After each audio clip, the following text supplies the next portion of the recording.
இன்றைக்கு உங்களுடைய நம்பிக்கை எதன் மேல இருக்கிறது? இன்றைக்கு நிறைய பணம் இருக்கு, எத்தனையோ கோடி ரூபாய் இருக்கு, இவ்வளவு சொத்து இருக்கு, அதான் என் நம்பிக்கை என்று சொல்லி கொண்டு இருக்கிறீர்களோ?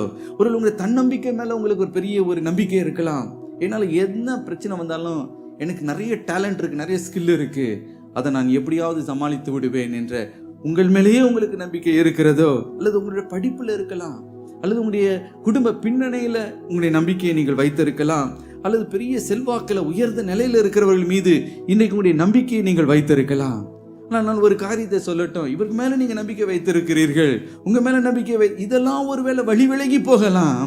நான் கர்த்தர் மேல நீங்க நம்பிக்கை வைப்பீர்கள் என்றால் எப்படிப்பட்ட போராட்டம், உங்களுடைய பலத்துக்கு மிஞ்சின ஒரு போராட்டம் வந்தாலும், எவ்வளோ பெரிய ஒரு எதிர்ப்பை நீங்க சந்தித்தாலும், பெரிய பண தேவையா இருக்கலாம், ஒரு பெரிய நோயா இருக்கலாம், அல்லது ஒரு பெரிய போராட்டமா இருக்கலாம், என்ன காரியமா இருந்தாலும் கர்த்தர் சொல்லுகிறார், நான் உன்னோடு கூட சேனாதிபதியா இருந்து நான் உனக்கு ஜெயத்தை கொடுப்பேன். ஹல்லேலூயா.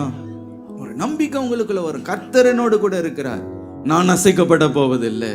என்ன வேணும் வந்துட்டு போட்டுமே, எது என்னை எதிர்கொண்டு வந்தாலும் அதை மேற்கொள்ளத்தக்கதாக சேனாதிபதி கர்த்தர் என்னோடு கூட அவர் இருக்கிறார். ஹல்லேலூயா.